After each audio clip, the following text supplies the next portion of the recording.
Hola, tutores. Para terminar con este objetivo, vamos a hablar de los ejercicios de manipulación. Se entiende por manipulación manual de cargas cualquier operación de transporte o sujeción, por ejemplo, el levantamiento, la colocación, el empuje, la tracción, etcétera, de una carga por parte de uno o varios trabajadores que por sus características o condiciones ergonómicas inadecuadas entrañe riesgos.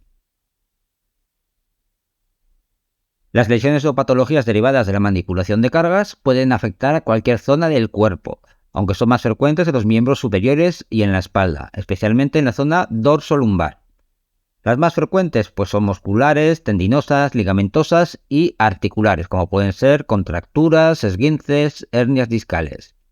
Además, con menor frecuencia, pueden aparecer afecciones óseas, neurológicas, vasculares o de la pared abdominal, como pueden ser fracturas, atrapamientos, hernias, etc. Y además, también se dan otro tipo de lesiones, generalmente de menor gravedad, como contusiones, cortes, heridas, quemaduras, etc. Bueno, ¿qué límites debemos tener en cuenta? Se considera que la manipulación manual de toda carga que pese más de 3 kilos puede entrañar riesgo dorsolumbar si se manipula en condiciones desfavorables, por ejemplo, alejada del cuerpo, con posturas inadecuadas, etc. En general, el peso máximo que se recomienda no sobrepasar es de 25 kilos. En el caso de mujeres jóvenes o mayores, es conveniente corregir dicho valor aplicando un coeficiente de seguridad de 0,6 que supone un límite de 15 kilos. Por otro lado, para trabajadores especialmente entrenados, los límites son 40 kilogramos en hombres y 25 kilos en mujeres jóvenes o mayores. Además, si la manipulación se va a efectuar en equipo, hay que tener en cuenta que debido a diversos factores, como la dificultad de coordinación, la capacidad de levantamiento conjunta es menor que la suma de las capacidades individuales. Y en el caso de equipos de 2 personas, la capacidad de levantamiento equivale a 2/3 de la suma de las capacidades teóricas de levantamiento individual. Y en el caso de equipos de 3 personas, a la mitad. Bueno, algunos aspectos para el levantamiento de cargas. En primer lugar, elegir el trayecto, que deberá estar libre de obstáculos que pudieran entorpecer el transporte, y el lugar de destino de la carga. En segundo lugar, examinaremos la carga antes de manipularla, tratando de localizar zonas que puedan resultar peligrosas en el momento de su agarre. Y cuando el peso y o la disposición estabilidad del centro de gravedad de la carga genere dudas, se tratará de estimar levantándola ligeramente desde sus extremos. No siempre el tamaño de la carga ofrece una idea exacta de sus características y peso real. Además, las cargas con el centro de gravedad descentrado se manipularán por el lado más pesado cerca del cuerpo, y aquellas con centro de gravedad desplazable, como pueden ser líquidos, cajas con objetos sueltos, etc., con especial cuidado. Más aspectos a tener en cuenta. Si tenemos que levantar una carga a la altura de los ojos, el peso máximo será, si está cerca del cuerpo, 13 kilos. Si está lejos del cuerpo, 7 kilos. Por otro lado, si tenemos que levantar una carga a la altura del pecho, el peso máximo será, si está cerca del cuerpo, 25 kilos y 13 kilos si está lejos del cuerpo. Además, si las cargas que se van a manipular se encuentran en el suelo o cerca del mismo, se utilizarán para realizar el levantamiento los músculos de las piernas, más que los de la espalda, tratando de disminuir la tensión en la zona lumbar. Sin embargo, si el levantamiento es desde el suelo hasta una cierta altura, por ejemplo a la altura de los hombros, es necesario apoyar la carga a medio camino para poder cambiar el agarre.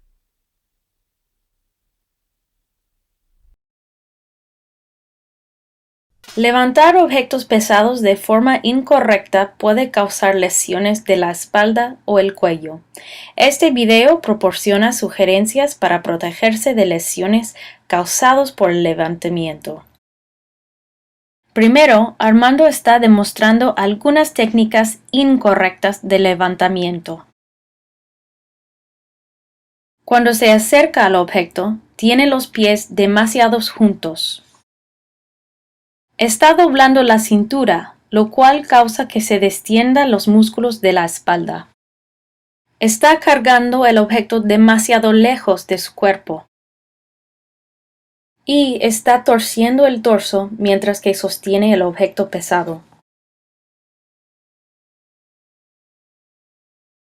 Ahora, Armando está demostrando la técnica correcta de levantar carga pesada.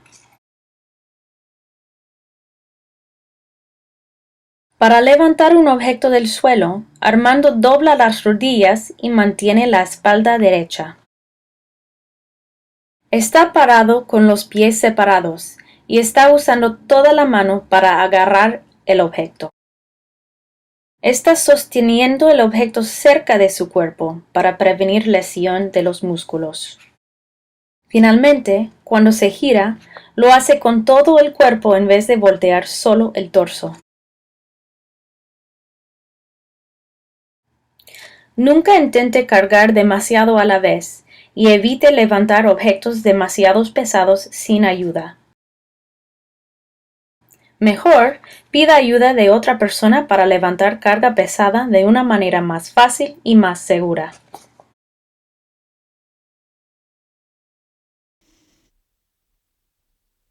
Terminaremos el vídeo y el objetivo con los equipos de protección individual. En cuanto a las protecciones individuales, el Real Decreto 773/1997 de 30 de mayo sobre disposiciones mínimas de seguridad y salud relativas a la utilización por los trabajadores de equipos de protección individual define un equipo de protección individual como cualquier equipo destinado a ser llevado o sujetado por el trabajador para que le proteja de uno o varios riesgos que puedan amenazar su seguridad o salud, así como cualquier complemento o accesorio destinado a tal fin. En este sentido, el empresario debe equipar a sus trabajadores con los medios de protección adecuados al trabajo que desempeñan, mientras que el trabajador tiene la obligación de utilizar y cuidar dichos medios.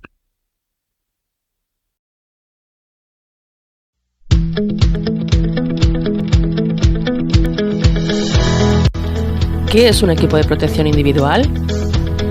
Cualquier equipo destinado a ser llevado o sujetado por el trabajador para que le proteja de uno o varios riesgos que puedan amenazar su seguridad o su salud, así como cualquier complemento o accesorio destinado a tal fin. Algunos ejemplos son los protectores auditivos, calzados de seguridad, cascos, protectores de las vías respiratorias, guantes y sistemas anticaída. Se excluyen la ropa de trabajo corriente o los uniformes, los servicios de socorro y salvamento, los equipos de protección individual de los medios de transporte por carretera y la ropa deportiva o material de defensa. Recuerda que los equipos de protección no eliminan los riesgos y su uso resulta a menudo penoso e incómodo, por eso es preferible limitar al máximo la necesidad de ellos. Solo deben utilizarse cuando los riesgos no se puedan eliminar mediante medidas colectivas o introduciendo cambios en la organización del trabajo. ¿Qué tenemos que tener en cuenta para elegirlos? Que ofrezcan un nivel de protección suficiente y adecuado al riesgo, las características personales de los usuarios, el ritmo de trabajo y tiempo de uso, el ambiente de trabajo, la compatibilidad con otros equipos y el cumplimiento de la normativa que los regule. ¿Qué condiciones deben reunir? Deben tener marcado CE, indicar la norma a la que da cumplimiento y señalar la categoría de protección. Son obligaciones del empresario conocer los riesgos y entregar los equipos adecuados, informar y formar a los trabajadores para su buen uso, velar por su uso y sustituirlos cuando sea necesario. Y son obligaciones del trabajador utilizarlos siempre que esté establecido y hacerlo correctamente, guardarlos, mantenerlos en buen uso y no prestarlos a otros, y comunicar cuando no sean adecuados o se encuentren en condiciones deficientes. Todos tenemos responsabilidades. No olvides que tanto la utilización como el cuidado de los equipos se deben realizar conforme al indicado por el fabricante en su folleto informativo.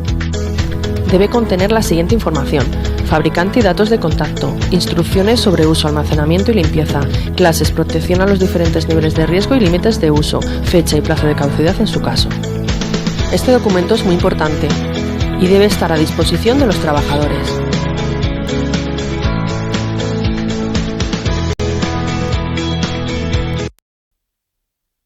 Los medios de protección individual los podemos dividir en medios parciales y medios integrales.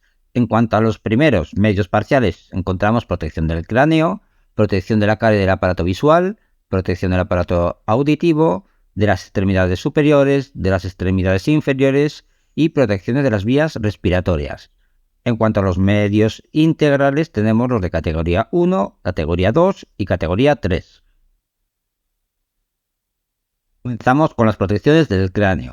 Lógicamente protegen el cráneo de riesgos mecánicos como caídas de objetos, golpes, riesgos térmicos debido a materiales fundidos, calor y frío, riesgos eléctricos en operaciones eléctricas. La protección se realiza mediante el casco de seguridad. Las protecciones de la cara y del aparato visual protegen de la proyección de partículas sólidas, de líquidos cáusticos y corrosivos, de radiaciones nocivas y de atmósferas contaminantes. Los equipos son pantallas de soldador y gafas. Las pantallas cubren la cara del usuario preservándolo de las distintas situaciones de riesgo. Las pantallas de soldador de mano o de cabeza protegen de radiaciones mediante filtros y del impacto de partículas. Y las gafas pueden ser universales, tipo copa o cazoleta y máscaras. Protección del aparato auditivo protege el oído del trauma sonoro producido por una explosión excesiva o un nivel de ruido. Se clasifican en tapones, que se utilizan en el conducto auditivo externo, orejeras, envuelven el pabellón externo del oído, o cascos, que cubren el pabellón externo del oído y la cabeza. Las extremidades superiores pueden verse sometidas a riesgos tanto mecánicos como eléctricos, químicos, térmicos, etc.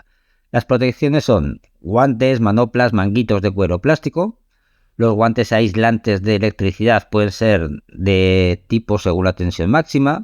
Y en cuanto a los resistentes o agresivos químicos, pueden ser resistentes a agentes ácidos, básicos, detergentes, jabón y amoníaco y disolventes orgánicos. Por su parte, las extremidades inferiores pueden verse sometidas a riesgos mecánicos, eléctricos, químicos, térmicos, etc. La protección se basa en calzado de seguridad, botas, zapatos, sandalias que deberán ser de un material acorde al riesgo a proteger. Frente a riesgos mecánicos, existen calzados con punta de seguridad para proteger los dedos de los golpes, con patilla de seguridad para evitar pinchazos, etc. La protección de las vías respiratorias tiene como misión permitir que el usuario disponga de aire respirable cuando esté expuesto a una atmósfera contaminante y o cuya concentración de oxígeno sea insuficiente. Existen varios tipos.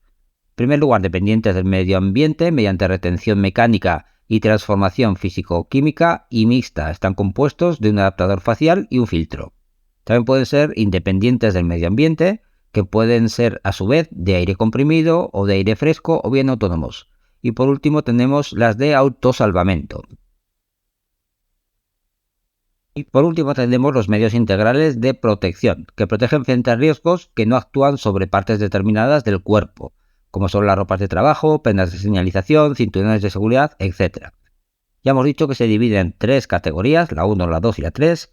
En cuanto a la categoría 1, sirven para cubrir riesgos mínimos cuyos efectos, cuando sean graduales, pueden ser perceptibles a tiempo y sin peligro para el usuario. Los de categoría 2 no reúnen las condiciones de la categoría 1 y no están diseñados de la forma y para la magnitud del riesgo de la categoría 3. Y por último, en la categoría 3 tienen un diseño complejo destinados a proteger de todo peligro mortal o que pueda dañar gravemente y de forma irreversible la salud, sin que pueda descubrir a tiempo sus efectos inmediatos. Y aquí podéis ver ejemplos de algunas protecciones integrales.